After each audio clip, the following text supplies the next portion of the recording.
Jail में करवट बदलते कटी अनिल मिश्रा की रात, ठीक से नींद आई और न मिला चैन सुकून। पीछे पड़े अम्बेडकरवादी तो दिमाग से निकला फितूर। अनिल मिश्रा को लगा था कि अपने वकालत वाले पैंतरे आजमा कर वो अदालत से जमानत पालेंगे, लेकिन कोर्ट में पहुंचते ही अनिल मिश्रा को समझ आ गया कि अब बचना मुश्किल ही नहीं नामुमकिन है, क्योंकि इस बार उसका सामना बाबा साहेब के नीले बाजों से है, जिन्हें वो नीले कबूतर कहते थे। 2 जनवरी को एक तरफ जहां भोपाल में चंद्रशेखर आजाद अपनी पार्टी के नेताओं के साथ आगे की रणनीति बना रहे थे, तो वहीं दूसरी तरफ अनिल मिश्रा अदालत में जमानत के लिए दलीलें पेश कर रहे थे, लेकिन उनकी एक भी दलील काम नहीं आई और न्यायिक हिरासत में जेल भेज दिया गया, जहां उनका सामना पहले जेल के कंबल से हुआ, फिर जेल के गद्दे से उनकी मुलाकात हुई, उसके बाद जेल के बर्तनों ने पूछा होगा, और वकील साहब क्या हाल है। सोचिए, नर्म बिस्तर पर हीटर लगाकर सोने वाले अनिल मिश्रा का जेल की 4 दीवारी के अंदर खुरदरे बिस्तर पर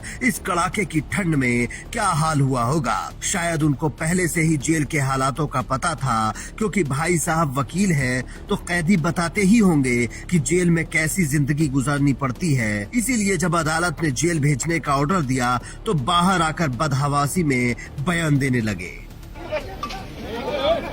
अरे भैया मीडिया प्रशासन का अनैतिक निर्णय दोगला रवैया अपनाया जा रहा है। एक तरफ कोई FIR नहीं होती और हम सनातनियों के खिलाफ FIR होती है। हमने जो किया दोबारा करेंगे, बारंबार करेंगे।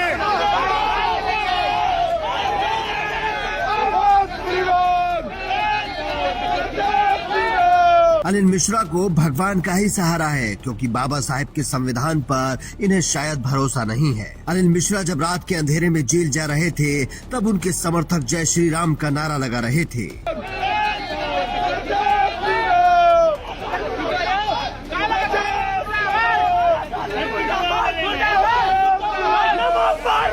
इतना तो तय है कि रात भर अनिल मिश्रा को जेल में नींद नहीं आई होगी, क्योंकि एक तरफ तो अदालत ने जमानत देने से इनकार कर दिया और दूसरी तरफ चंद्रशेखर आजाद ने खुद इस मामले को अपने हाथ में ले लिया। तो जाहिर सी बात है कि अनिल मिश्रा की आगे की राह मुश्किल होने वाली है। इसीलिए वो और उनके समर्थक इतने ज्यादा परेशान हैं कि सरकार को ही कोसने लगे हैं और सीधे मुख्यमंत्री को धमकी दे रहे हैं। एडवोकेट अनिल मिश्रा जी को ग्वालियर पुलिस ने रात्रि में गिरफ्तार कर लिया।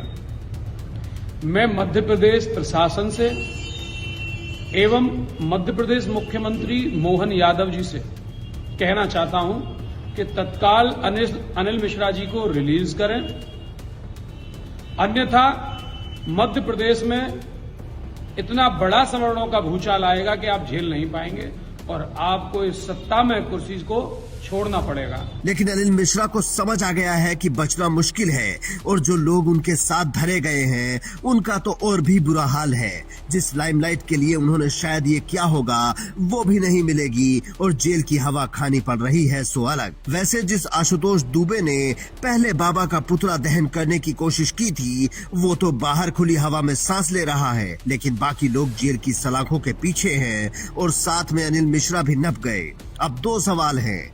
पहला कि क्या अनिल मिश्रा को जमानत मिलेगी या फिर उनके खिलाफ NSA के तहत कार्रवाई होगी। अगर NSA भी लग गया तो फिर जमानत होना आसान नहीं होगा, और ये बात अनिल मिश्रा से बेहतर कौन समझ सकता है। आप भी कमेंट करके अपनी राय दे सकते हैं और बता सकते हैं कि इस पूरे केस में भीम आर्मी ने सही काम किया है या गलत। Bureau report, Indian news.